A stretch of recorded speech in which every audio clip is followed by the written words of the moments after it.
Our primary mission here at Alternate Media is to bridge the gap between Judaism and Christianity, as it's existed for far too long. Yeshua, as we know, never intended to start a new religion. He was a religious Jew. I think at a certain point in every believer's life where we think, isn't there more? There has definitely been a need within the church. It's something that a lot of Christians are searching for. A lot of Christians know that there is something missing in their faith, and what indeed is intended to fill that is Judaic roots of the faith. The New Testament is very clear about bridging the gap between Jew and Gentile, and we're just returning that mission back to the modern day.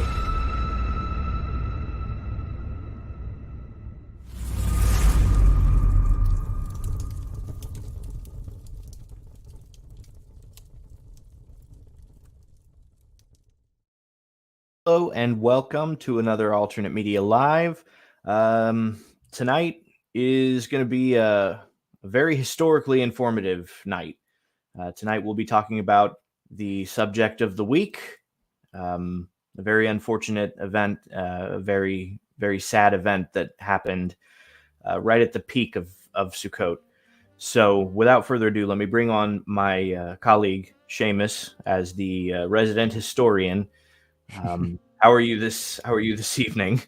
I'm good. I'm good. It was a pretty interesting week. As you know, I know, just to bring our viewers up to speed, I lived in a Jewish community in Norfolk for a few years, and I actually know people who left our community when they became of age on a birthright to Israel, and they joined the IDF. And so when this stuff started going down, immediately I was like, I might possibly know some victims, and that it was pretty scary at first. So it's been an interesting week getting caught up. Thank God so far everyone that I know is okay. They are largely unaffected as of now, but obviously that's going to change here as the days come. It's been So that's the topic of the week, and this is going to be the video that gets us demonetized. For sure. Yeah, for sure, because there's no room for political correctness on this topic, right? Tonight's show is going to be about the Israel-Palestine dispute. We're going to try and take you through a good historical synopsis of how things came to be where they are today, so that you will be prepared to have this conversation with people out in the public, because this is honestly a conversation that needs to be had. I know that college campuses were run amok with people and college groups spreading their anti-Semitic rhetoric as far as can possibly be seen, and for the most part going unchallenged, and that's a problem. This is a subject that you should certainly challenge every time that you see it. This is for me something that I'm as passionate about as I am challenging communism every time that I see it. So I'm looking forward to this. But before we get into it, because this is definitely going to be a night where we need drinks. Who do you have with you in spirit, sir? I'm still working away at this Teeling small batch. With the brandy chestnut cask. It's very good. It's really smoky though, smokier than I would usually prefer, but it's nice. Its taste outweighs the fact that I dislike a particular portion of it.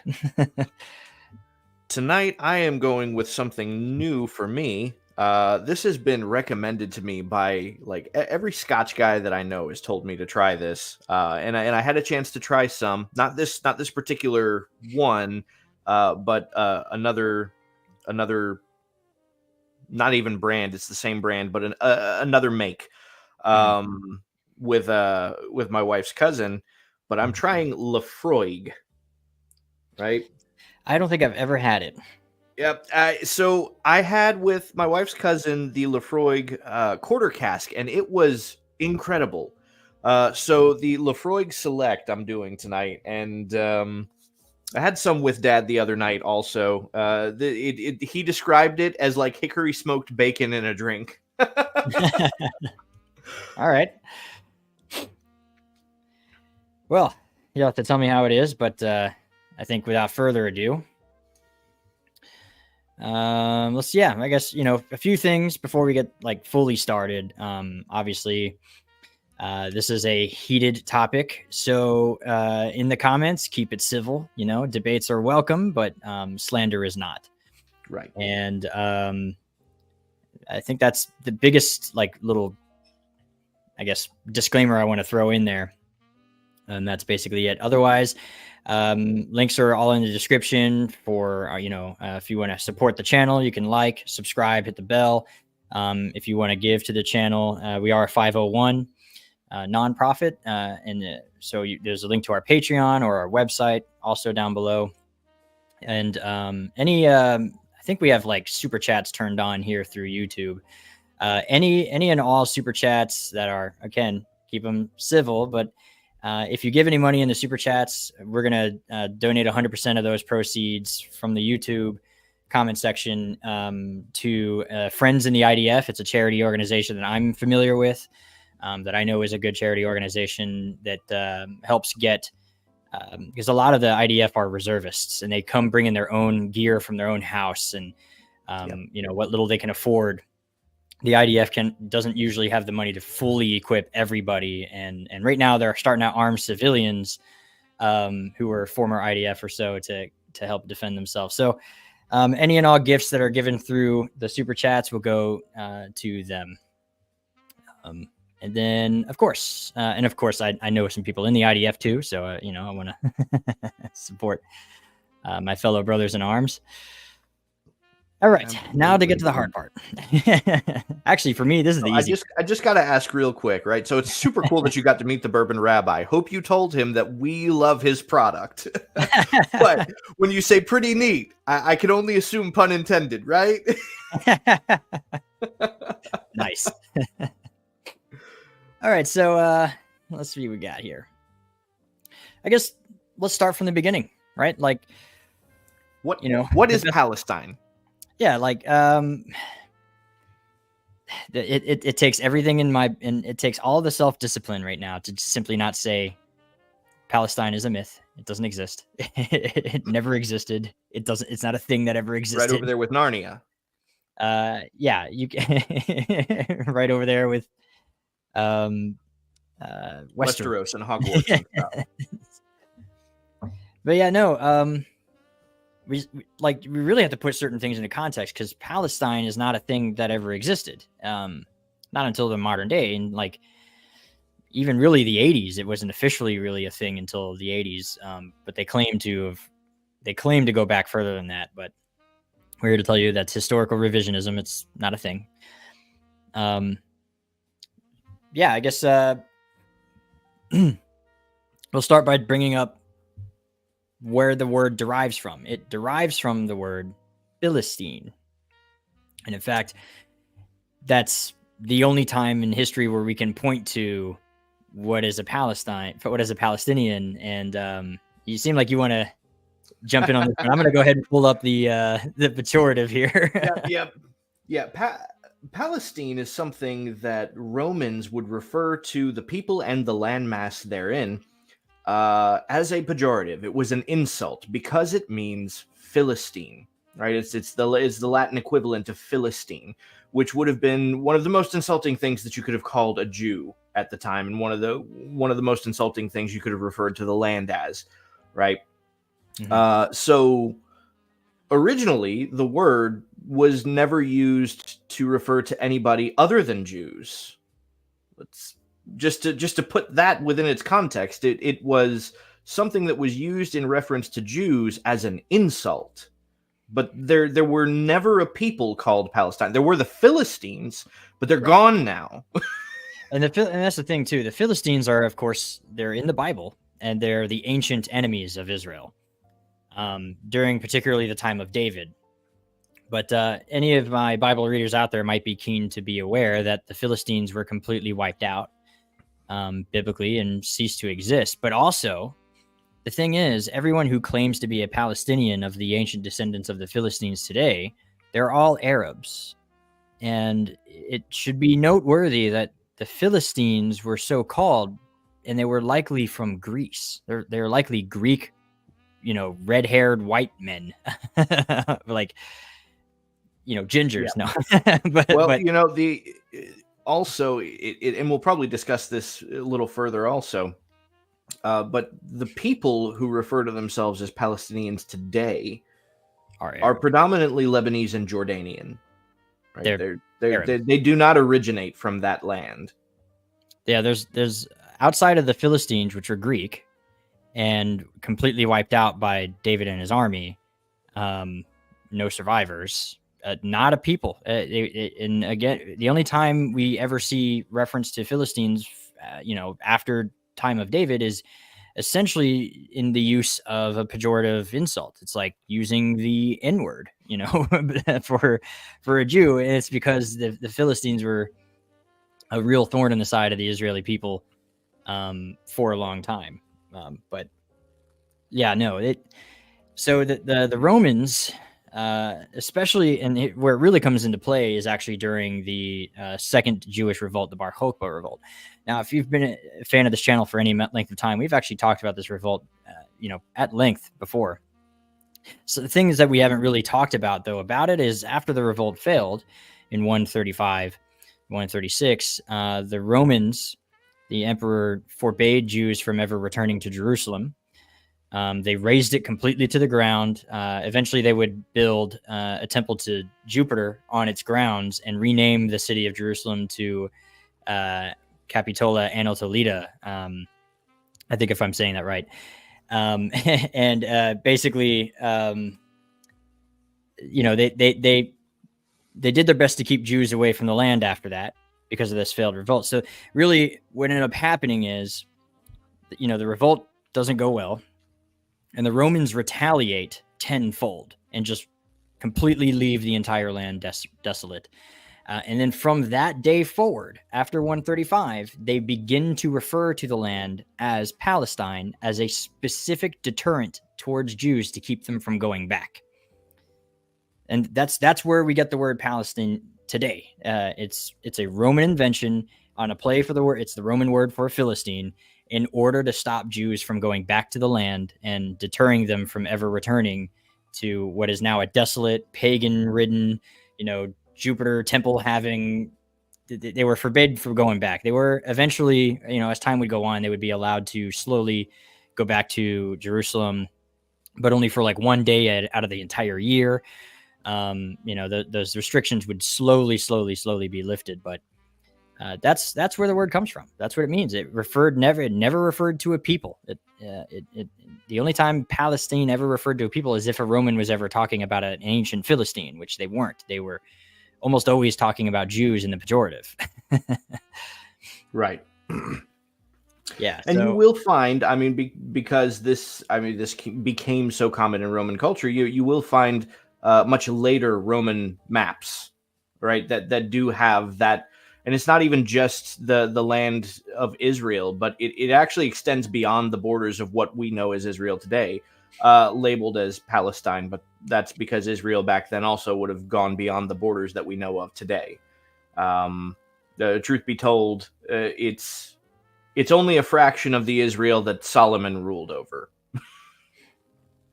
And real quick, actually, so Grafted Acres is asking, where can we read this? There's actually one book in particular that I highly recommend called The Palestinian Delusion.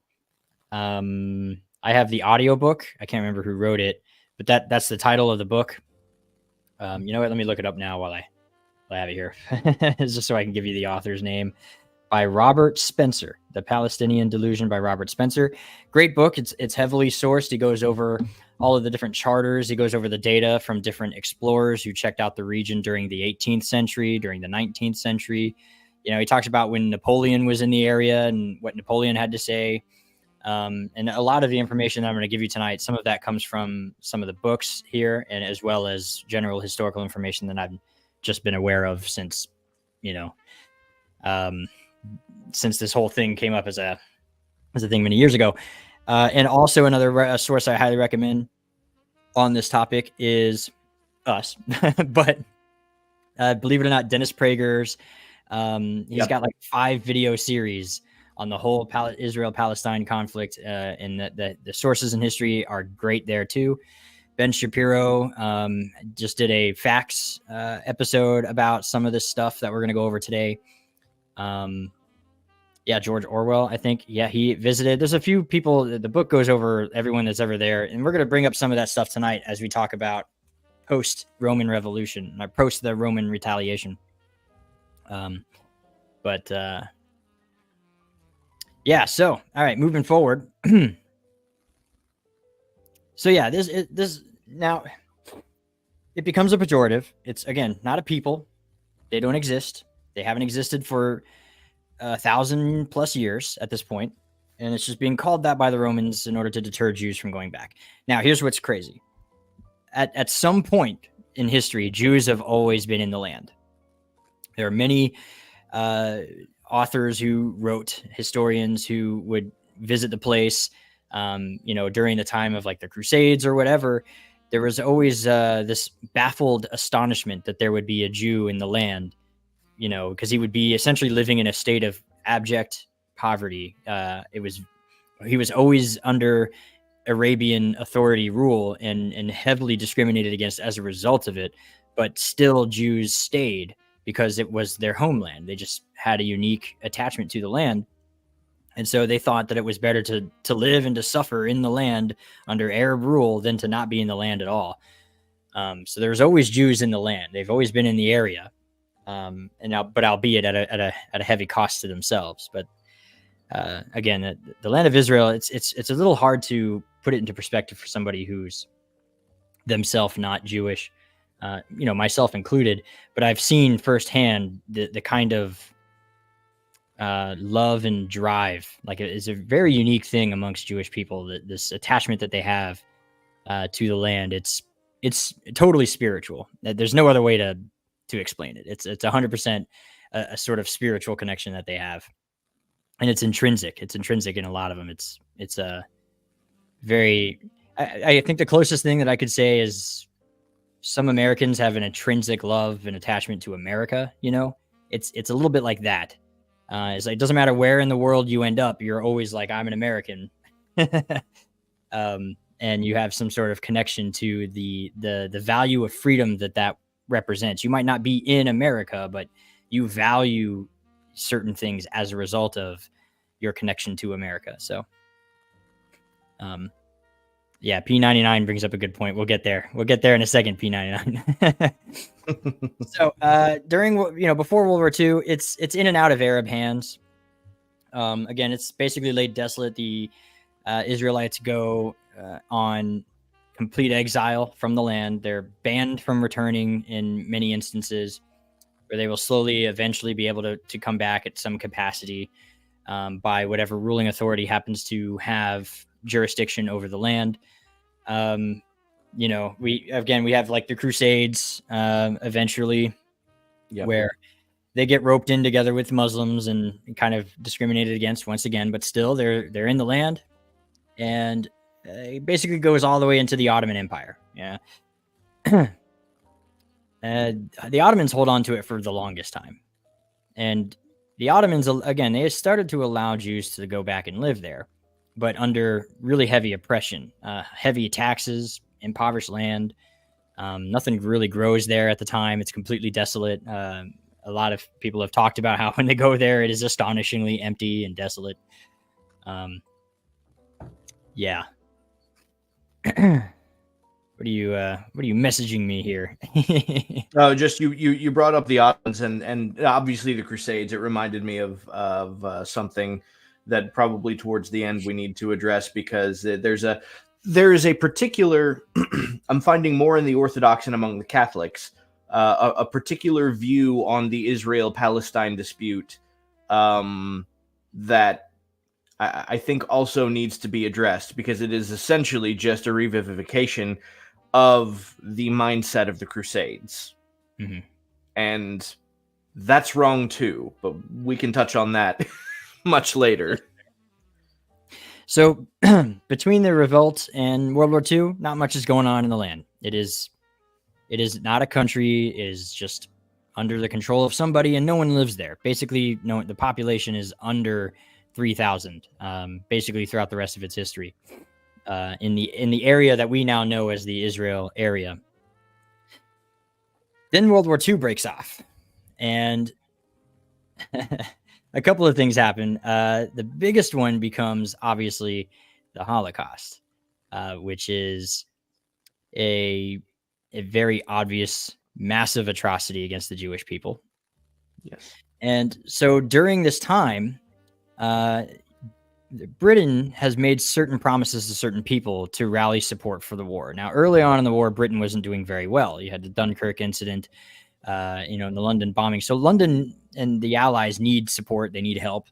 And so they make promises to the Arabs about, a mandate of their own and, how they're going to divvy that up with the French and how they're going to divide the lines for the Middle Eastern area.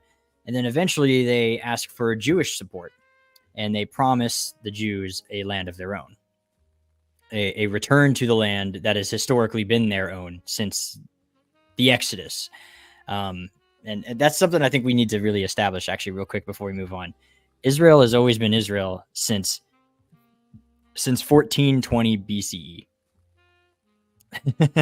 So almost 2,000 years before year one, and then here we are 2,000 years after.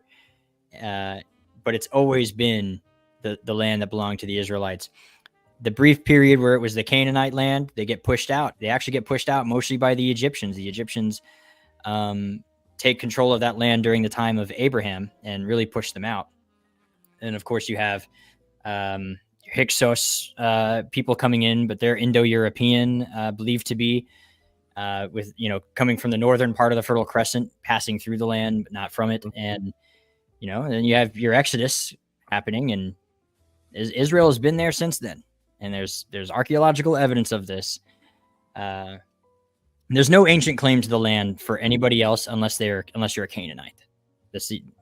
You have no claim to the land prior to the Jews. And even then, let's pretend like we have something further. You would have to go forward in time more than 600 years before you even have your first Muslim, because Islam doesn't exist yet until 628 or something like that in AD. So no one else has claim to this. The only people who have ancient claim to the land are the Jews. All right. Yep. So that's, anyway, British make a few promises they can't keep. They made too many promises to too many people over the same stuff.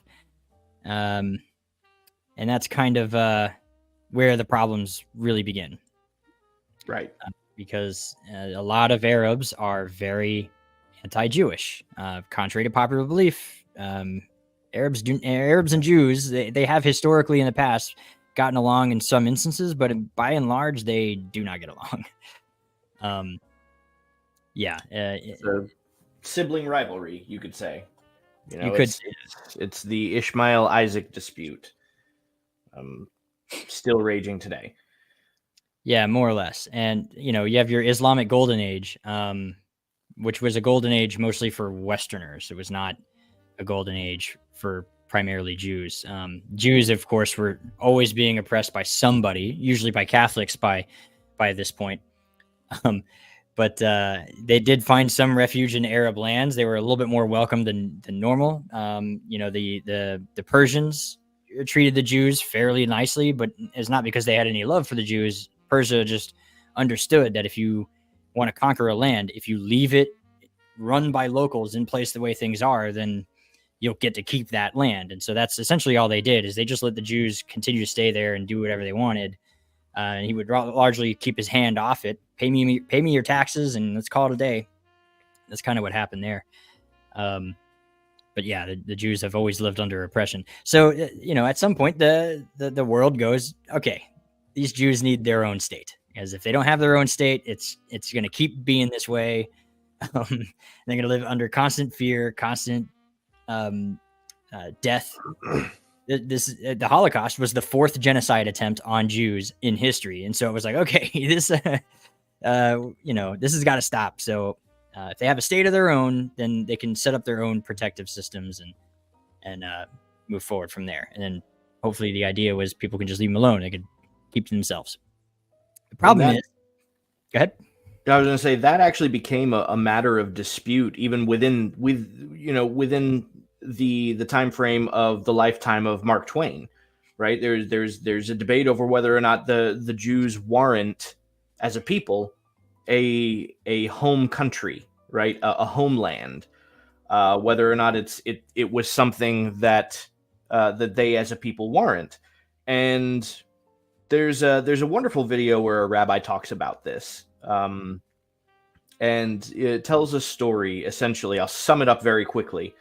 But he starts with one of the old Greek philosophers. I can't remember the name. For some reason, Socrates stands out. But he starts with one of the old Greek philosophers and says, "Okay, so this guy, gets off on a plane in 20th century Greece today, right? And comes across a Greek citizen." And asks him all kinds of questions. The rabbi gives much more detail again because I don't remember all of the details of the story. But essentially, he asks a lot of specific questions to the first Greek person that he meets upon getting off this plane in modern Greece. Questions pertaining to the Greece that he knew back in the ancient times. And this modern Greek citizen has no idea about any of these things, right? They're not wearing togas anymore. They're not still celebrating Saturnalia, more or less. They're everything about Greek culture has changed, right? So so the Greeks are not, as a people, the same society that they were in the days of this Greek philosopher. So he gives another example. He talks about one of the Roman emperors. Roman emperor, same thing, right? He gets off in Rome on a plane and asks several questions of the first Roman citizen that he comes across, again pertaining to the Rome that he came out of. And this modern Roman citizen has absolutely no idea about any of these things because Roman culture today is not the same Roman culture that it was back then. It has evolved to a point where it's completely distinguishable and not even recognizable as the former Roman culture. They don't even speak Latin anymore. Right, exactly. That's like the first thing is he addresses the guy in Latin. The guy has no idea what he's talking about because he doesn't speak Latin, right? So then he says, now we can take Moses. Now, if Moses were to jump off on a plane in modern day Israel and come across, one of the first Jews that he meets and ask, well, okay, so do you still observe Shabbat? Right? The Jew would be like, well, Shabbat, of course. Shabbat. You think you're the only Jew in the world who doesn't know what Shabbat is? Right? So he asks if they still, if Jews are still wrapping tefillin. Same answer. It's like, what who do you think you are that you think that this doesn't exist in Jewish culture today? Right? Basically, the summary point of this long story that he tells is that the Jewish people as a people are probably the only people who actually warrant a home country because their culture is still today very reminiscent of what it was in ancient times. Yeah. Again, they're not exactly the same, but they're easily recognizable. A lot of the same. And we've pointed this out too. You open up any prayer book, any Orthodox prayer book, some of them prayers were written by the disciples themselves. Those very same prayers that are in there are very highly likely the same prayers that Paul told the Corinthians to pray 3 times daily. So that the Judaism that exists today is very reminiscent. Its striking resemblance is very clear. And so, yeah, if anyone has any warrant to the land, it's the only people who have been living in this as though they've been living in the land, even though they haven't had the land. Again, think. And just this point, then we'll move on, continuing with the history. But why do Jews still practice mikvah? What's the point? Mikvah is only to get you onto temple grounds, right? And for dishes, it's one thing. You tovel your dishes, you put them in a sort of mikvah and make sure they're kosher. But what's the point in doing the family purity laws and the mikvah like that? Like what? They live as though they're still a temple, and they have been, regardless of the fact that they're not even in the land. And so they have held on to those values for so long. And that was their driving force. Again, the connection to the land is wild. They've always wanted the land. They've always felt a deep connection to it. so much so that they continue to live as though they're just practicing to get back to the land. And so moving on though, so we have these British promises and they divide the land up, and now what you have is called British Mandate Palestine. The British adopted the name from the Romans because it's been being called that for the last 2,000 years since the Roman period. All of the maps have been reading that way, so they're more just calling it that out of habit, not because it refers to any particular type of person. It's just the name of the land as it currently stands. Yeah, I think ultimately also, now this goes into much more of a complex history, but the British Empire, as it stands, is pretty much the last vestige of what was once the Roman Empire. Yeah, more or less. Until the Brits kind of break off from Roman Catholicism, but that takes a while. We're talking King Henry, so. But anyway, amidst all of this confusion, who gets what and where, right? You have your Transjordan area divided up. Egypt's got a piece of the Sinai Peninsula, and Syria, Lebanon, all these things going on. Israel, Jews en masse begin moving into the area, and they buy the land. They buy most of the land. In fact, they go there. The Arabs don't want it because it's desolate, and I can't point that out enough. Nothing is growing in this area. There isn't even there's one source of water in Jerusalem, and it's a small spring underneath a mountain nowhere even near where the temple site used to be. It had to be piped upwards with Hezekiah's caves and everything. It's not a great place to live. There's no reason. It's not the center of trade of the world. There's no ports. So moving in and out of Jerusalem nobody wants it. There's nothing out there. So the Arabs don't want it. So they sell it to the Israelis. But the Arabs are some of the most deceitful people, dude. That's the most politically incorrect thing I possibly say, but they sold the land to the Israelis at 3 times its market value. And you've pointed this out before. But they knew that the Jews wanted it, and so they sold it for a higher price because they know the Jews will buy it anyway. Yep. So that's what they did. So not only did they buy the land fair and square, but they bought it for more than it was ever worth from people who didn't even want it, but definitely milked them for their money for it. They bought it 3 times fairly. Yeah. So they bought, I think it was well over 14% of the land by the time the British Mandate Palestine expires. 1948. The day after, Israel, these Jewish people come together and they declare the state of Israel because it's theirs. It's their land. They just pulled it all together.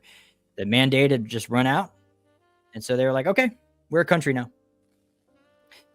And it wouldn't take long. I think it was basically the next day. And the surrounding Arab nations would attack Israel immediately. So that's what brings us to this point here. Israel is always under attack. This is where things are gonna get confusing and really politically incorrect. Because the question is why? The Arabs didn't even want it. They were selling it to the Israelites. They wanted nothing to do with this area until suddenly Jews are around, and now they want the area. And we had someone comment exactly that. You're like, it's weird how nobody wanted the area until Jews showed up, and now suddenly everyone wants it. Yep. Yeah, well, so that's exactly what ends up happening. So the first Israeli-Arab War in 1948 kicks off, and Israel actually does fine. They win. But from that point forward, Yom Kippur War, the 6-Day War, I mean, Israel is always being attacked by the surrounding Arab nations. And it's not really until I think it was the 80s where the Palestinian movement is legitimized by the Palestinian Authority. But again, there was no such thing as a Palestinian until the day after Israel declared independence. And suddenly there was a nation of Palestinian refugees, which I want to talk about that later on too. The whole refugee thing, laying claim to the land that they sold willingly to the Jews, they gave up and didn't want, and that they left. And then, Israel gets founded as a nation, and now they want it back. It's like talking about communism to me. Like, it just irks me. Right. Yeah. It's like, I mean, is Indian giver, is that a politically incorrect term? Yeah, it is, but that's what we're gonna call it for now. But so what's the Palestinian movement gets started right away, and their sole goal for existence is to exterminate Jews. That's, if you call yourself a Palestinian, it's because you want to kill Jews. It's not because you have some ancestral claim, you have some bloodline that leads you to Palestine. No, Palestinians are Jew haters. that I think is an important thing to bring up, and Ben Shapiro talked about this too. Right, how there really isn't room for neutrality on this topic, and there really isn't even room for the sentiment like, well, it's not the Palestinian people, right? It's really just Hamas that's the problem, and it's like, well, no, here's the reason why. When Palestine was officially dignified and recognized by the state of Israel, right, for the sake of peace, mind you, they were given the opportunity to elect their own government. They elected Hamas. Yep. And they have been for over 20 years. It's not like they elected Hamas and was like, oh, shoot, you guys are terrorists? Whoops, you're voted out of office now. 20 years Hamas has been in power, elected by the Palestinian people every year for 20 years, decades, literally. Yes. So, no, and again, there's no ancestral claim. There's no such thing as a Palestinian. We've spent the whole first half of this episode going over the fact that they've never existed. There's never been a Palestinian person during the Ottoman Empire. There was never a Palestinian inclusion, during the Persians and the Roman authorities. There was never a Palestinian anything. There was never such anything of these things. These people didn't exist until Israel became a state. And so there is no ancestral claim to the land. That they're not even a people. So my point is, the Palestinian Charter is specifically anti-Jewish. They're Arabs.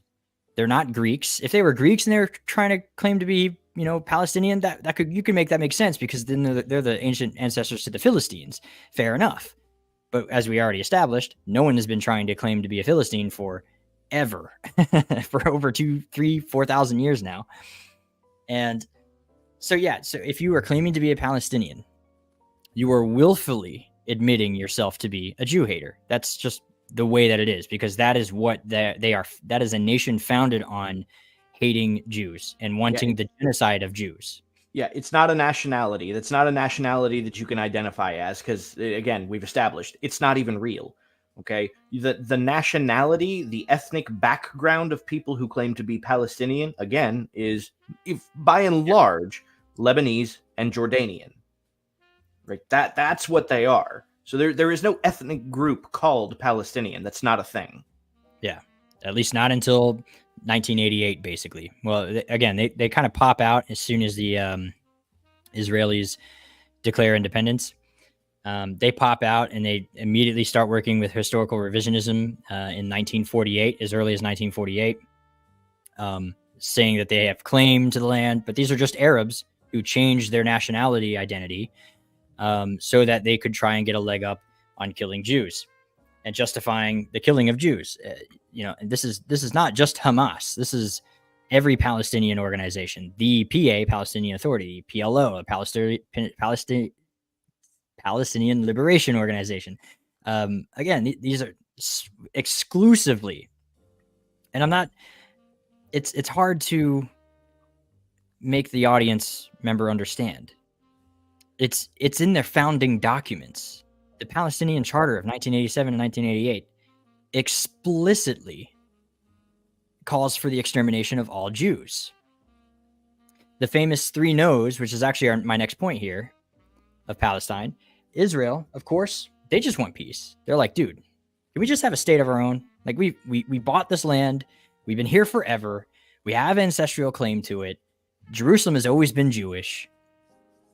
can you just leave us alone? Like, we'll accept you as Palestinian. That's fine. That doesn't bother us, right? We know you hate us. Everyone hates us. You're not unique for hating Jews, okay? Everyone has been hating Jews since the beginning of time. You're not unique. So whatever. You're just another group that wants to kill all Jews. Great. But can you leave us alone and just do your own thing over here, and we'll make peace with you and whatever. So Palestine, excuse me, and I'll read it here. I actually got it pulled up. Let's see here. It's called the Khartoum Resolution, and it reads on paragraph 3 that right here, this will be done within the framework of the main principles by which the Arab states abide, namely, no peace with Israel, no recognition of Israel, no negotiations with it, and insistence on the right of the Palestinian people in their own country. This is 1967 Khartoum Resolution. The big 3 no's.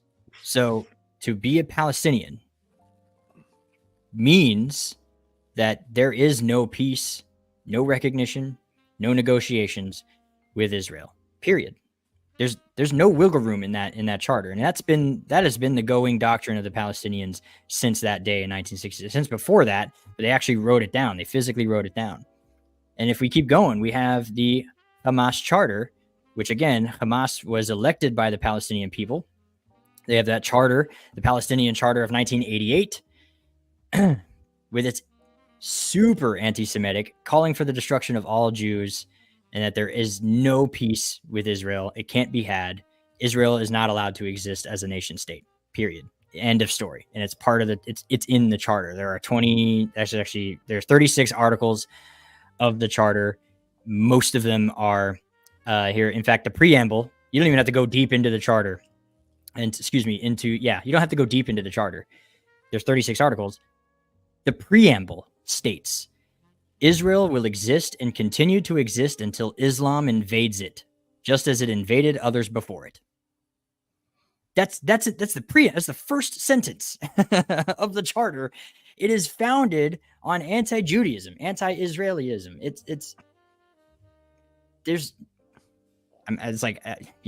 I don't know. I'm at a loss for words at this point. Like how do you ever be? You can't be a Bible believer and be pro-Palestine. You just can't. No, you can't. Yeah, you cannot be. And I'm glad you specified Bible believer, because like to say that you can't be a Christian and be pro-Palestine, I would say and understand. I mean this. I mean this in a bad way, but the pro-Palestinian position is probably a little more consistent with more traditional Christian theology. But the idea, and I know this because like I've known people. Matter of fact, Seamus, we've known some of the same people that we were in a youth group with, who were extremely anti-Israel and considered themselves faithful Christians. Yeah, because of their own family history. Now, when family history is involved, you can understand the bias, but when you enter the faith, you're joining a new family. So that kind of bias should leave as soon as you join the faith, right? Because the faith becomes your new bias, and the faith is Israeli centric, right? It always has been. It's never not been Israeli centric. So yeah, you really can't be somebody who believes in what the Bible says and be pro-Palestine. It is an impossibility theologically and philosophically. To be a Bible believer and to be pro-Palestine is like saying I side with Amalek. And the thing is, there are actually 2 commands. There are commandments to remember, Amalekites and never forget what they did, right? It's 2 separate commandments, and it's weirdly written. There's been plenty of lessons on it, right? Of course, remember and never forget. again, sounds like it's the same thing, but it's counted as two different commandments. But the thing not to ever forget is what is Amalekite, right? Because the Amalekites were also completely wiped out eventually, right? Solomon didn't kill every single one of them. One eventually came back, and it was this whole issue that goes all the way into Hanukkah, right? I can't remember his name right now. It was an Amalekite descendant, but if all of the Amalekites are gone, which they are, just like the Palestinians, they don't exist anymore. But why? What's the emphasis on not remembering, not to forget, and always remember? The emphasis is that the spirit of Amalek lives on, and the spirit of Amalek is the kind of person or group of people that preys on the weak. So Amalek would only attack Israel from the back and only hit the straddlers, the ones that were weakest in the back, falling behind without the protection of the whole pack of Israel. So he would go in, he would kill and slaughter them, and then punch out before anyone with any strength could actually retaliate. And that's the kind of attitude, that spirit of Amalek, that you have to resist and oppose. Palestinian resistance organizations, Hamas, these are all spirit of Amalek. They attack on the weak, and they hide behind women and children. We're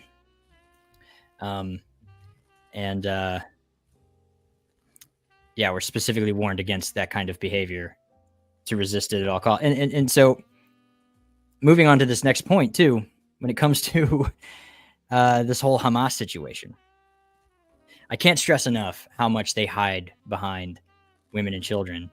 And that in itself is evil enough to be an enemy combatant, a terrorist, and hide underneath a mosque, hide underneath schools, beneath families, women and children, use them as meat shields so that when retaliation is had, you can capitalize on the tragedy of losing women and children. That's bad enough. The problem is the civilians are in on it too. The women and children know they're being used as meat shields, and they volunteer for it. They're here for it because it's part of the Palestinian mindset that to die for their country in that way is honorable. So they put themselves in front of their combatants on purpose. And in many cases, they're okay with it. That is, if it achieves jihad, if they can get rid of the nation of Israel, and that's what it took for them to get it, they're okay with it. Yep. And that's the Palestinian mindset. To be a Palestinian, to claim to be Palestinian, is specifically to be anti-Jewish. It has nothing to do with your lineage. It is all to do with your mindset against the Jews. And that's exactly why it's so hard to fight the Hamas. As an Israelite, the Israelites have a hard time, because even if the women and children are volunteering for it, it's still a war crime and it's still immoral, and they're not willing to stoop that low unless absolutely necessary. And oftentimes they do their best to completely mitigate that situation. It was the former Prime Minister Golda Meir, and this is one of the quotes that my father is very admirable of, where she said, we can forgive them for killing our sons, but we will never forgive them for making us kill theirs.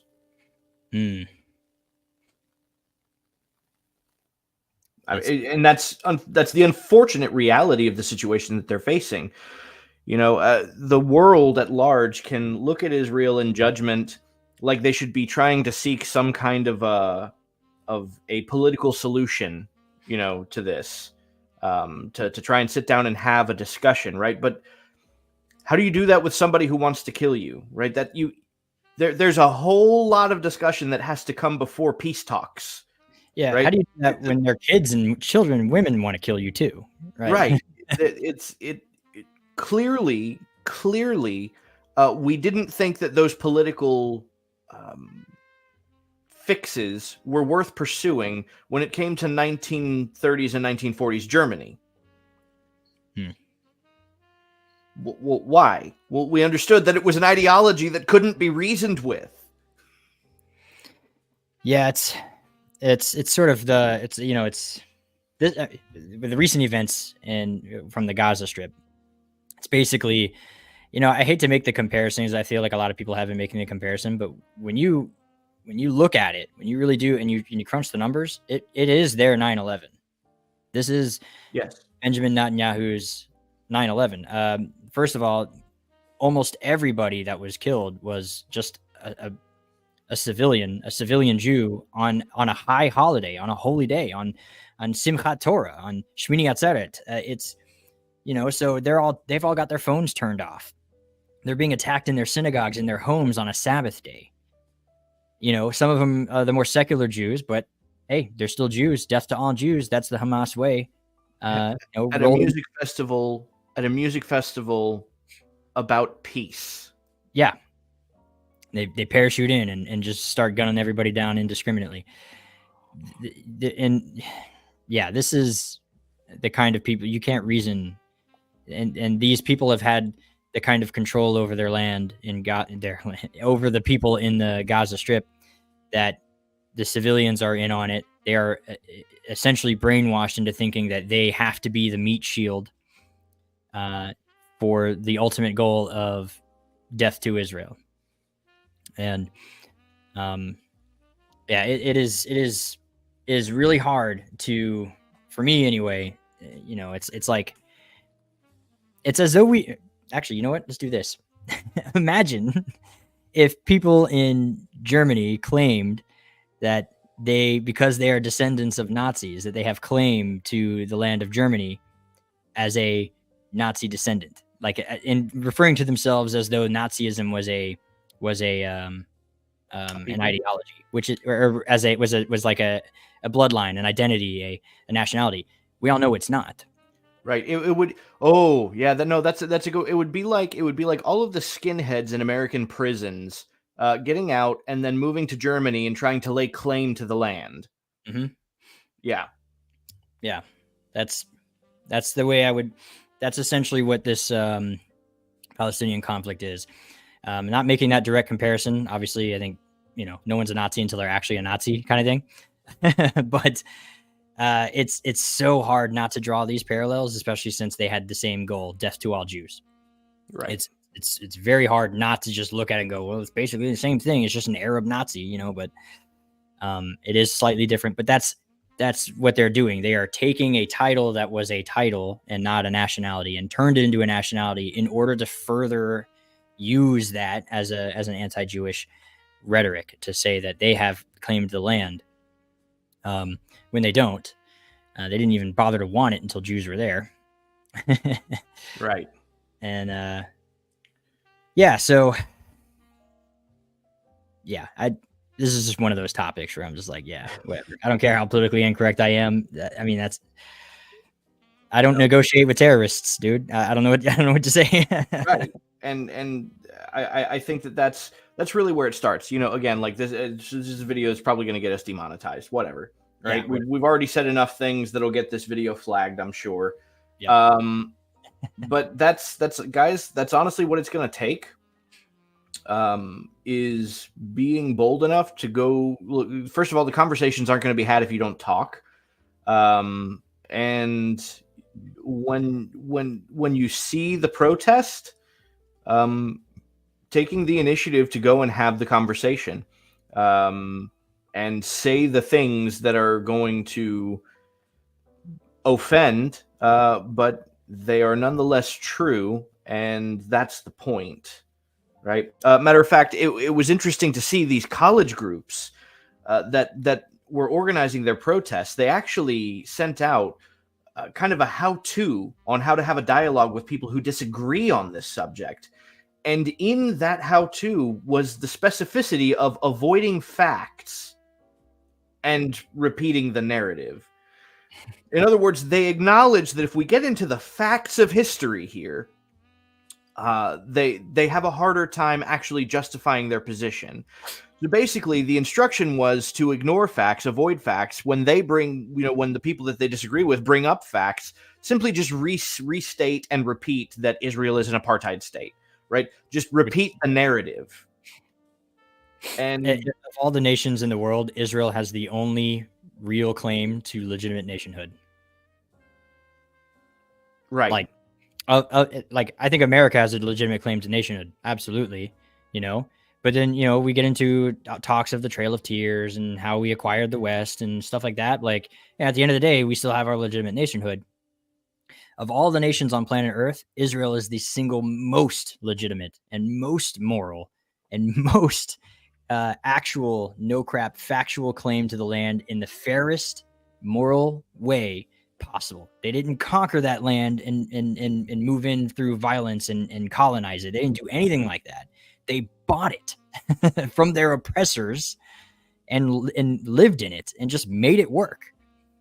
It's the most ancient society and bloodline of people that still exists today in a recognizable semblance to what they were in ancient times, right? We already established, not just culturally, but even biologically, Romans today are not what they were back in ancient times.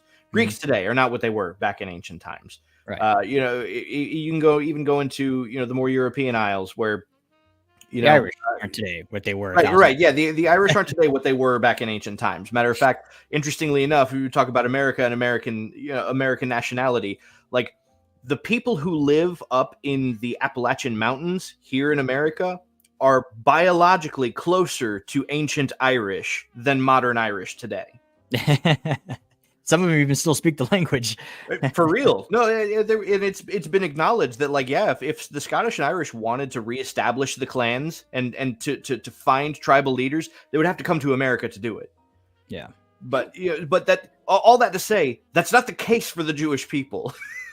The Jewish people are the only people that have still retained their culture, retained their biological status, to where it is completely resemblant and consistent with what they were in ancient times. It's so, yeah, they are the only people that exist with the most right to a nation state. And then my last point, you might have heard some things about Palestinian refugees. They don't exist. If you look up the Palestinian Authority's definition of refugees, you can be a descendant of a descendant of a descendant of a descendant and claim to be a refugee of somebody who was a descendant of a refugee.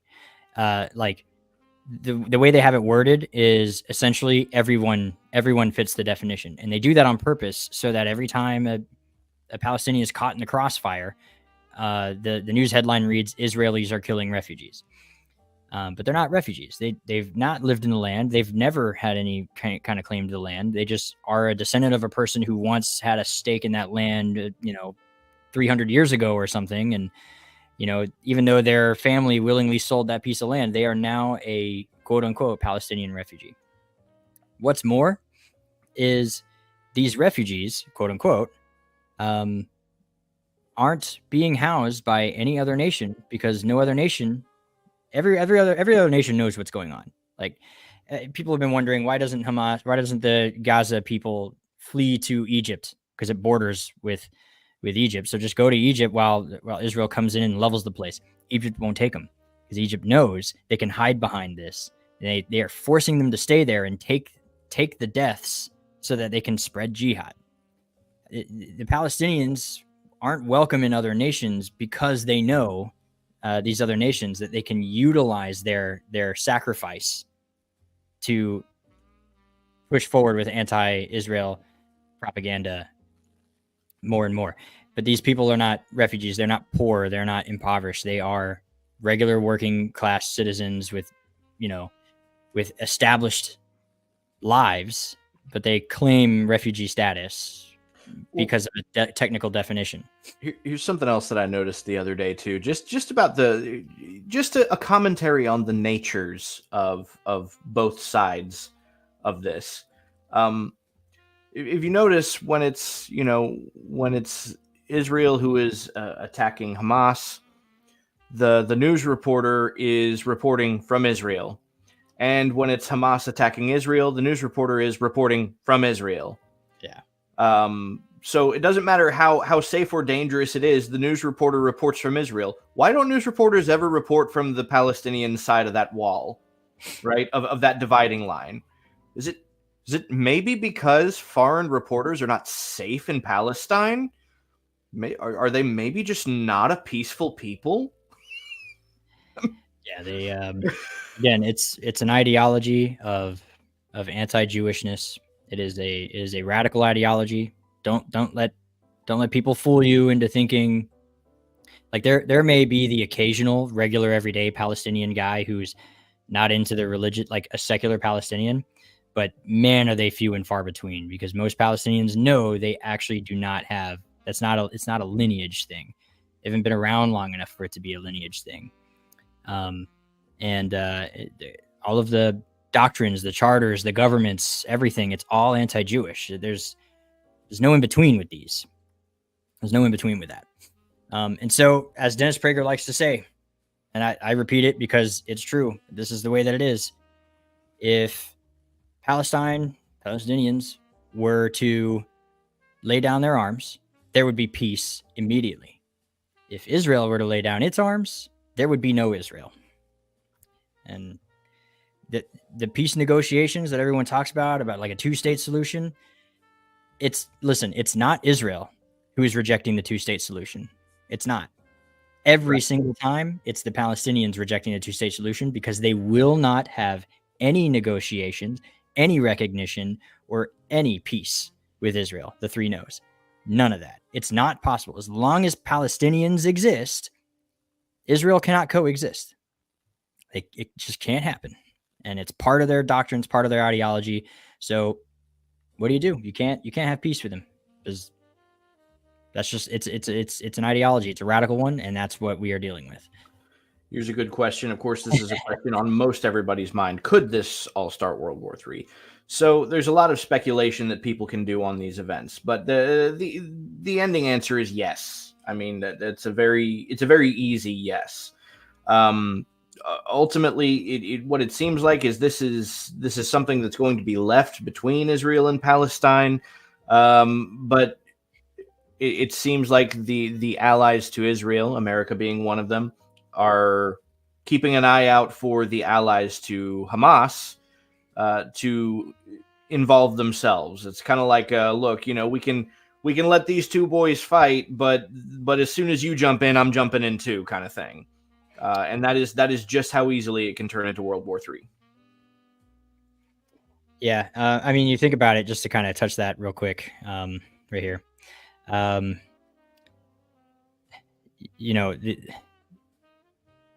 Iran funded essentially this latest attack, and they took full responsibility for it. We're not exactly on friendly terms with Iran. And so once Iran starts to overstep its boundaries and they do something on American soil, then, and that's just a thing waiting to happen. At this point. Yeah, the whole political, like Biden unfreezes that account and suddenly that account gets used to. So yeah, it's like partially his fault, whatever. I'm not getting into the full politics of the thing, but the thing is, every Arab state in the world is anti-Israel. We are their allies, and we're the only other opposing a power to these Muslim states. So it could easily start the next world war, because simply of everyone who backs these Muslim terrorist states are also anti-Israel. And so the Israel-Palestine conflict is only one rocket shot away from starting a completely global incident. Which is that's another thing to recognize too, right? The hand that Iran had in this attack, right? This attack, for the most part, took, I'm gonna say, the majority of resources that Hamas had available to them, right? It's like this was the biggest blow they could muster. It is the biggest blow that they could manage to dish out, which is why they are very afraid of retaliation right now. It's why they made the attack, and then immediately the next day we're talking about a ceasefire, right? Is because at this point it's like that video, that video that's been around on TikTok where the little kid throws the ping pong paddle at the big kid across the table, and then the big kid, you're right, is going to go and smash the little kid, so the little kid just starts screaming like a little girl. Like that's basically what this is now. Like, I'm sorry, man, you don't get to do that. It's like it honestly, for those of you who have seen All Quiet on the Western Front, it's like Germany trying to insist on their own terms of surrender with the French. It's like, well, no, you kicked in our front door, dude. You don't get to negotiate your own terms of surrender at this point. Did you see the Babylon Bee headline? Has said Emperor Hirohito calls for ceasefire after Pearl Harbor attack. basically exactly how that went. Yeah. I'm sorry, you can't do that. It's not how that works. You don't get your jab in and then call it quits.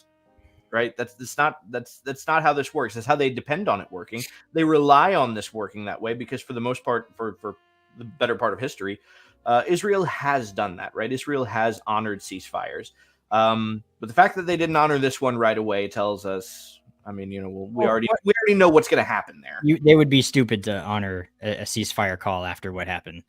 But that would be, again, like Emperor Hirohito calling for a ceasefire. No, America is not. We're not doing that. You went into a kibbutz, right? In an Orthodox Jewish community that they live like Amish people. They're completely peaceful, and you slaughtered over 1,300 of them. Including the ones at the concert, at a peace concert. Like, no, no, we're done playing your game your way. We're playing our game our way now. Yep. Anyway, so this last question I'll take, and then we should sign out for the night. Can you speak to the issue of Christian Palestinians? There are some, but not many. Unfortunately, Christianity has a history of being anti-Jewish too, so this does not surprise me, in fact. This would be a good time to bring up that picture that I sent you. Okay, hold on. Which, that one. Yeah. Because this is for the broader Christian church, because I've seen this sentiment going around. Now, usually on pages where you may find a bit more,